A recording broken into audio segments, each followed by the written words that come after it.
الرحمن الرحيم وبه نستعين اللهم صل وسلم وبارك على سيدنا محمد وعلى آل سيدنا محمد كما صليت على سيدنا إبراهيم وعلى آل سيدنا إبراهيم في العالمين إنك حميد مجيد اللهم اجعلنا ممن يستمعون القول فيتبعون أحسنه.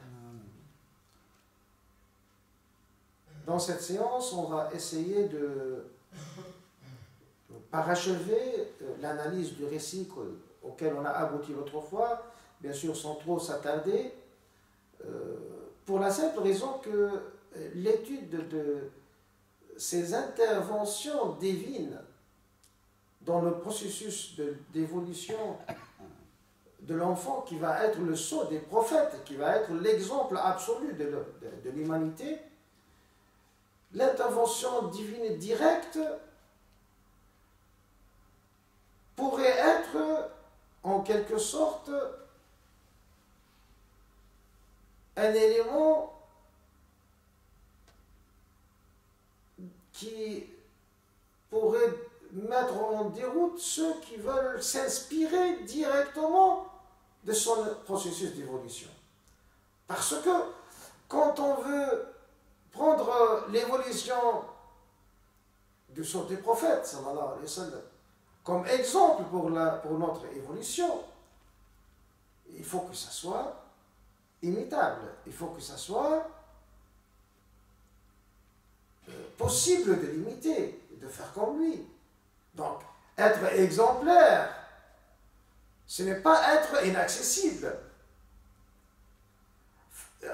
Décrire son processus d'évolution comme étant une succession de miracles lui enlève, sallallahu alayhi wa sallam, ce rôle, cette fonction fondamentale de modèle pour l'évolution humaine. Il faut faire attention. C'est pour cela que nous nous permettons de mettre sous la loupe tous ces récits historiques et de voir réellement est-ce que sur le plan scientifique on a le droit d'accepter de tels récits et d'attribuer de telles scènes au prophète sallallahu alayhi wa sallam. Alors, par la suite, si on n'a pas de preuve qu'on a le droit légalement d'attribuer de telles choses au prophète sallallahu alayhi wa sallam, on doit mettre ça entre parenthèses. On ne doit pas insister quand même pour l'attribuer au prophète sallallahu alayhi wa sallam. Donc, grosso modo, on a parlé l'autre fois du phénomène de la bénédiction. Partout où il allait, il était une bénédiction pour l'entourage. Ça, nous l'avons dit, c'est quelque chose de plausible et d'humain. Et ça n'altère pas son rôle d'exemplaire et de modèle parce que ça constitue une partie,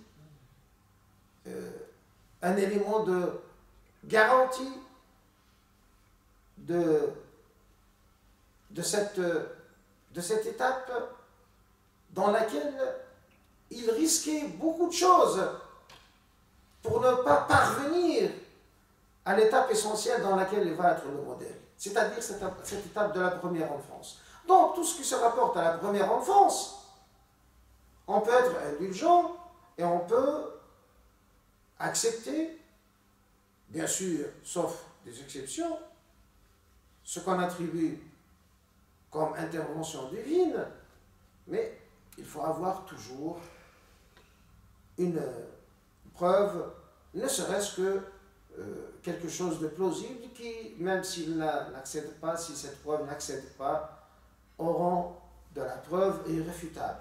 Alors, tel est le cas de tous les éléments, tous les petites scènes où on décrit la bénédiction qui entoure la vie du prophète lors de son séjour chez Bani Sa'd.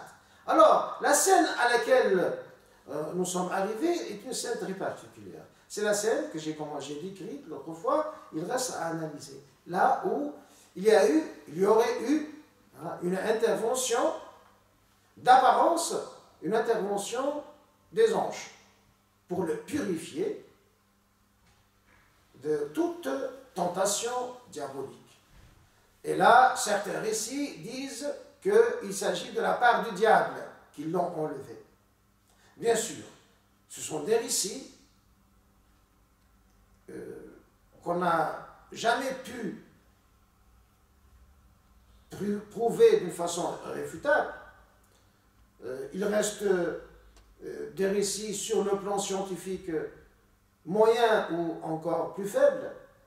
Mais est-ce que cela peut être accepté? Est-ce que c'est recevable ou pas? La question qu'on se pose, vu qu'il est encore très jeune, c'est pas nuisible. C'est-à-dire, ça ne nuit pas à la fonction du modèle et d'exemple absolu pour l'évolution humaine. Donc, d'emblée, on peut dire que réciter de tels récits historiques et en parler à nos enfants, par exemple, ça ne va pas être de conséquences négatives, de toute façon. Ça ne peut être que positif, pour renforcer l'idée magnanime du sceau des prophètes, sallallahu alayhi wa sallam. Mais on doit s'arrêter là. On ne doit pas construire dessus une théorie de déification. Parce que là, ça serait une dérive doctrinale. Dire qu'il était, depuis son enfance,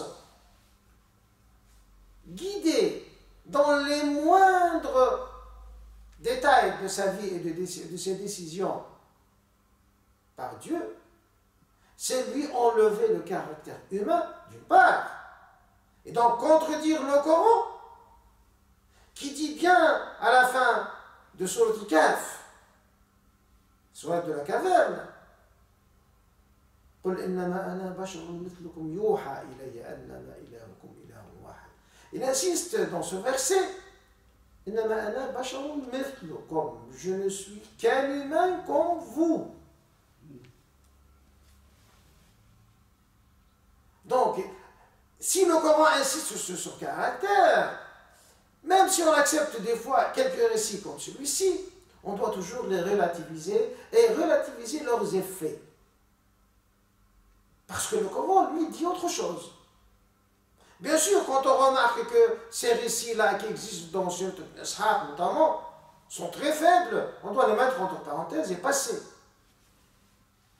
Il y a certains qui ont voulu quand même leur donner une explication un peu matérialiste, dans une tentative d'expliquer ça scientifiquement. Ils ont dit que là, il ne s'agit pas d'anges, forcément.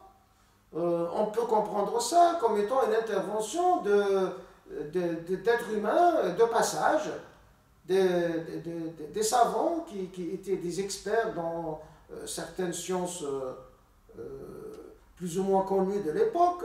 Donc ils ont compris qu'il a peut-être quelque chose de nuisible dans son corps. Ils l'ont opéré pour qu'il l'enlève.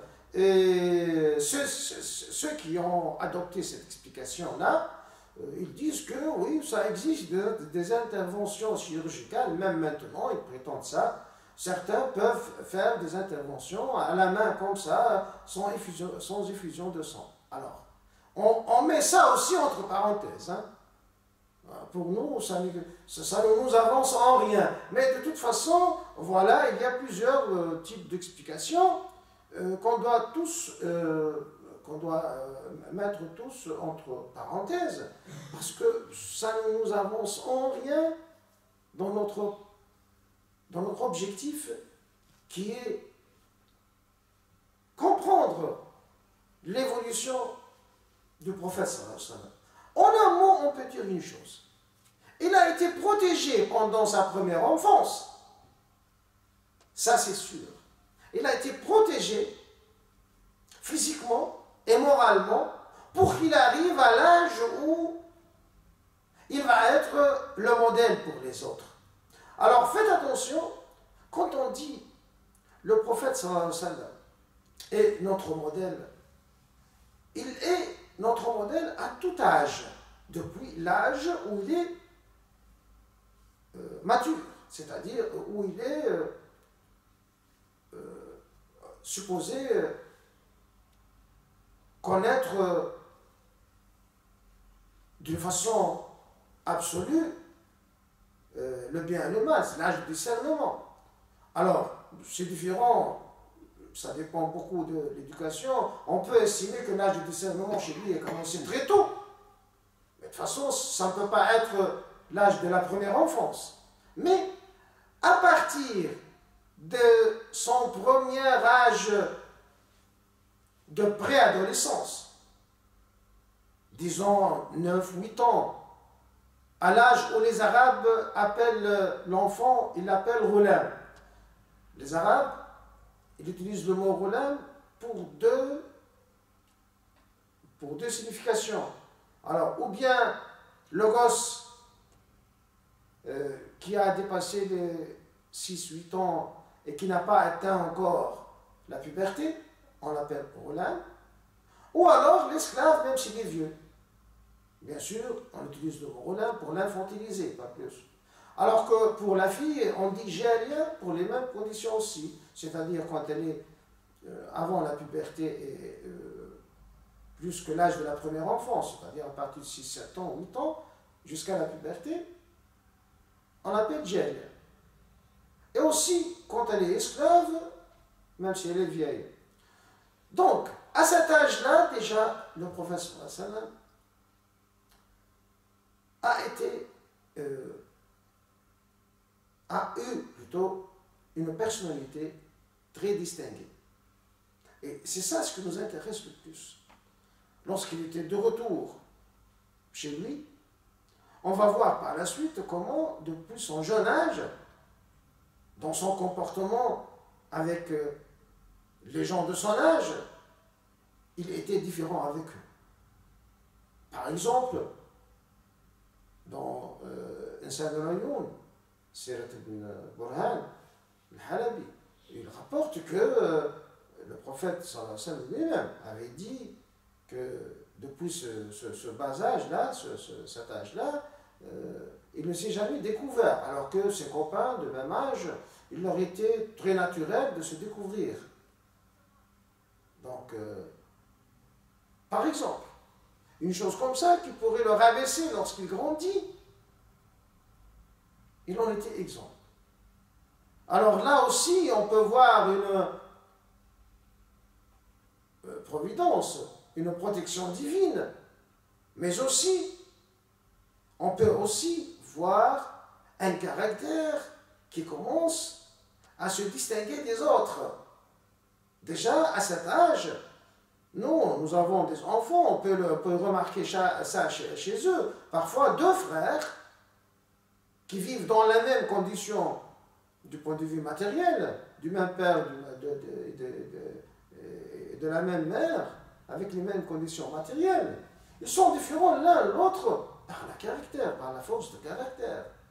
Et donc, à partir de cet âge-là, 7-8 ans, on commence à se distinguer. Et là, on commence à voir en la personne du prophète, du futur prophète, qui était le jeune Hachimite, à cette époque-là, on commence à voir en lui quelqu'un d'exceptionnel. Mais avant d'arriver là, on va ouvrir un dossier très important dans la vie du prophète sallallahu alayhi wa sallam. C'est celui des prémices dans son rôle ou dans sa fonction de prophète. La préparation de son entourage direct, son entourage familial, à le supporter, à le protéger. Parce que ça, c'est ce qu'il y a de plus important. Il ne s'agit pas seulement de lui permettre d'évoluer pour devenir le modèle absolu de l'humanité, mais aussi, il s'agit de préparer son entourage direct, son entourage en l'occurrence familial, de le préparer à le soutenir, et donc de le mettre en garde contre les ennemis éventuels qui vont essayer d'arrêter son évolution. Et là, nous avons des points essentiels qu'on ne peut pas négligé. La première fois où on a commencé à parler du futur rôle de Muhammad ibn Abdullah al-Qurashi sallallahu alayhi wa sallam, c'est lorsque Abdul Muttalib, son grand-père, accompagné d'un certain nombre de ses cousins, sont allés ensemble dans un convoi de félicitations pour féliciter le nouveau roi du Yémen, qui est Saïf ibn Diyazan, qui vient de reconquérir son pays, de libérer son pays du joug de l'envahisseur Abissa. Donc, c'était un grand conquérant qui a libéré son pays et a rétabli la dynastie des rois de Himyar. Et donc, il s'est installé à Sanaa, la capitale du Yémen. Et ils sont allés pour le féliciter. Alors que le prophète sallallahu alayhi wa sallam avait 2 ans et quelques mois, pas plus. Et lorsqu'il était Abdul Muttalib devant le roi, Saïf ibn Diyazan, il a remarqué ce roi, après la prêche qu'il a fait, parce qu'il parlait au nom de tout le convoi, il a remarqué en sa personne quelque chose d'intéressant et lui a demandé qui c'était. Et quand il l'a reconnu, bien sûr, par peut-être là aussi la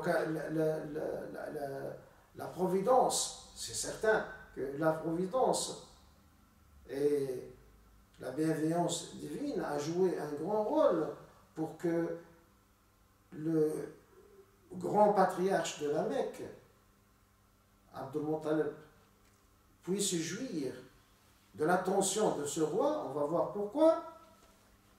Il y avait un petit détail, c'est que sa mère, la mère d'Abdul Muttalib, était d'origine yéménite. Et donc, du moment qu'il a su qu'il était leurs parents, en quelque sorte, leurs proches, il a sympathisé avec lui, et en le rapprochant, il a eu des détails, et c'est là qu'il a compris que c'est l'homme qu'il cherchait, parce que le roi des Himyar, là, Saïf ibn Diyazan, était un homme cultivé, il avait lu les anciens textes qui étaient unanimes, les anciens textes sacrés étaient unanimes, que ce soit l'Ancien Testament ou le Nouveau Testament, ou même les anciens textes attribués à Ibrahim alayhi salam, Suhuf Ibrahim. Donc tous les textes sacrés, ils parlent du prophète qui va mettre fin à toute l'imposture et qui va être le sceau du prophète, qui va être le sauveur de l'humanité. Et tous ils sont unanimes sur le fait qu'il va naître dans cette époque-là et à la Mecque, et ils ont donné son signalement. Donc lui, il connaissait le signalement exact de cet homme promis, de ce sauveur promis. Et il a eu l'occasion de parler en aparté avec Abdul Muttalib. Et alors là, Abdul Muttalib lui a avoué que, effectivement, il a un petit-fils qui correspond à tout cela. Et donc, le roi lui a donné le secret, le grand secret qu'il cachait, c'est que celui-là va être le prophète promis, ce que Abdul Muttalib ne savait pas. Abdul Muttalib ne savait pas. C'est de Saïf ibn Diyazan qu'il a su pour la première fois. Il lui a dit qu'il va être le prophète et qu'il doit le protéger et qu'il ne doit jamais divulguer ce secret, même pour ses proches, parce qu'ils vont être jaloux de tout cela. Ce récit-là, je le répète, non parce qu'il se trouve dans le livre du mythe de Saïf ibn Diyazan, parce qu'il y a un livre plein de mythes là, où il lui attribue beaucoup de choses inacceptables, non, mais parce que ce récit a été repris par deux grands savants des hadiths, donc en l'occurrence Abu Naïm et Bayhaqi, tous les deux ont repris ce hadith-là. Bien sûr, les détails qui n'étaient pas acceptables, je les ai épargnés, et je vous ai donné la quintessence, parce que c'est la première fois où est transmise cette information stratégique. Pourquoi? Parce qu'Abdul Muttalib, après son retour, il va comprendre le trésor qu'il a chez lui. Bien sûr, ils sont doutés auparavant. Il croyait avec sa profonde sémiologie. C'était un sémiologue. Il comprenait, il savait que c'était un homme qui aura un grand rôle, mais pas à ce point. C'est la première fois où il prend état des détails de la mission à laquelle son petit-fils est destiné. Et donc, il va être plus scrupuleux, il va le garder plus jalousement, il va être très attentif à lui, ce qui va attirer les points d'interrogation, bien sûr, mais tout en cachant le secret. Et il ne va dire le secret qu'à son fils, Abu Talib, après lui, qui va prendre la relève. Lorsque il va mourir, il va confier l'éducation de son petit-fils à son fils Abu Talib, l'oncle du prophète, sallallahu alayhi wa sallam. Alors là, Abu Talib aussi, il va prendre part de ce secret et il va le garder jalousement toute sa vie. Et il va avoir une confirmation de ce présage dans une scène dont on va parler, Inch'Allah, dans une prochaine séance, lorsqu'on va parler de la seconde phase d'enfance du prophète, sallallahu alayhi wa sallam, lorsqu'il va être